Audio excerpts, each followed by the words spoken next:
안녕하세요. 의사의 식탁의 내과의사입니다. 저는 여러분들이 어떤 걸 궁금해 하는지가 궁금합니다. 유튜브에 댓글이 달리면 댓글에 대한 자료를 찾고 영상을 준비합니다. 오늘은 이 댓글에 대한 답입니다. 콩팥 기능을 측정하는 크레아티닌이 정상 범위 내지만 다른 사람보다 높아서 걱정된다는 내용입니다.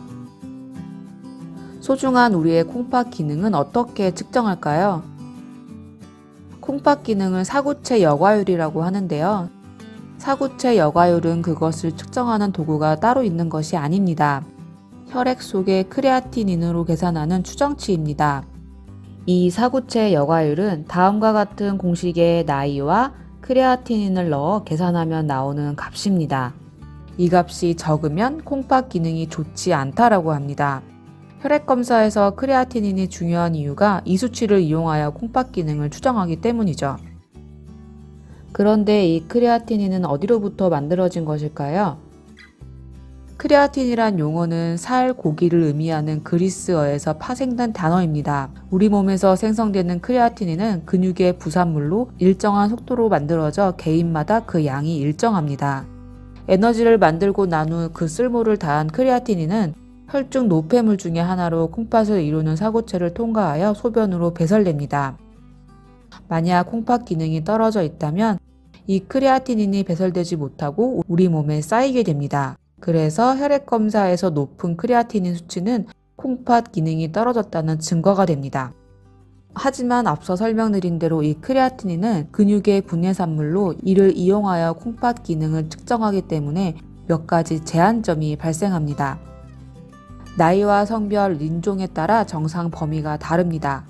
크레아틴이라는 물질 자체가 근육의 분해산물이기 때문에 나이와 성별, 인종에 따라 정상 범위가 다릅니다.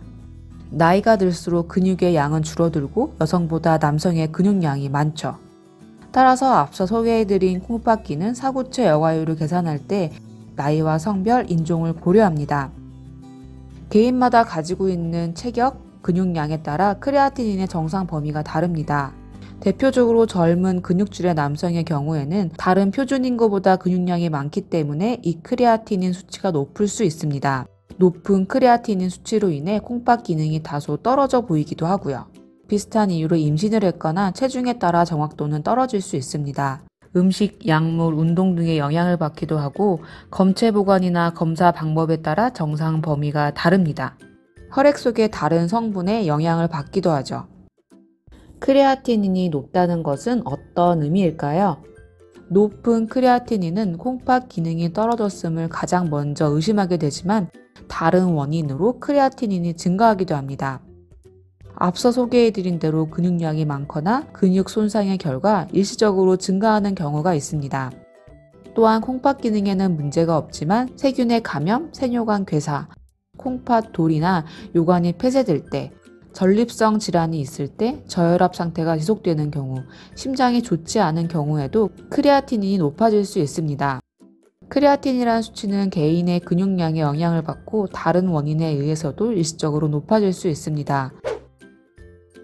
정상 범위를 훌쩍 넘어서지 않는다면 괜찮습니다.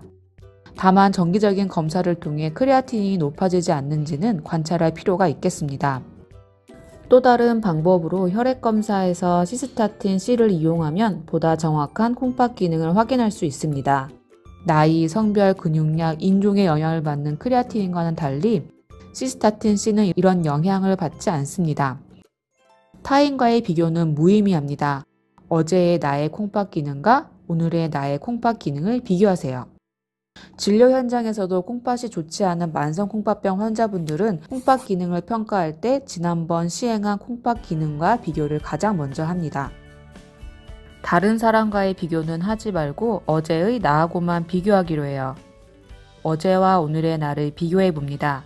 오늘 이 영상을 만들며 저는 어제보다 나은 사람이 되었기를 바랍니다.